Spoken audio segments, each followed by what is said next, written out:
Eshitaman. Assalomu alaykum Asror Davronovich. Uzr, sizni ham bezovta qildim. Bemalol. Sizni tanimadim. Men shu Al-Buxoriy maktabidagi Suhrobni o'qituvchisiman. Labay. Eshitaman ustoz, yaxshimisiz? O'g'li Suhrobning tarbiyasi masalasida siz bilan shu gaplashmoqchi edim. Uni tarbiyasi juda ham yomonlashgan.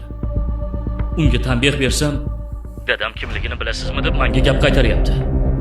Siz hozir maktabdamisiz? Ha, maktabdaman. Qorabuloqdagi Al-Buxoriy maktabiga qayda? Xo'p bo'ladi.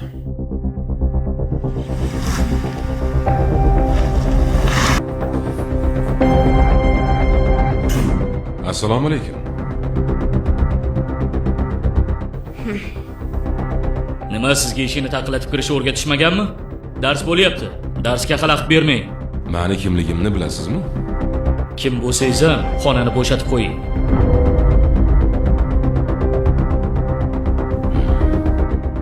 Uyga vazifani yozamiz bolalar.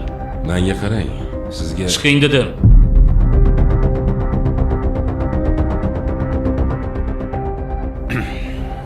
uzr ustoz.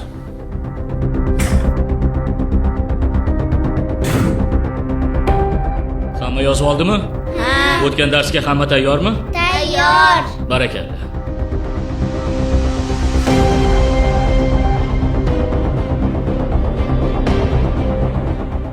Xo'p, keyingi darsga tayyorlanib kelinglar. Darsimiz tugadi. Yaxshi boringlar, xo'p? Xayr ustoz. Xayr. Ketigacha. Ko'rishguncha. Ko'rishguncha yaxshi dam Xayr. oling. Ustoz, Bu meni kechiring. Men aybim uchun betdim. Boshqa qaytarilmaydi. aybingni tushunganingdan xursandman. Barakalla. Barakalla. Rahmat.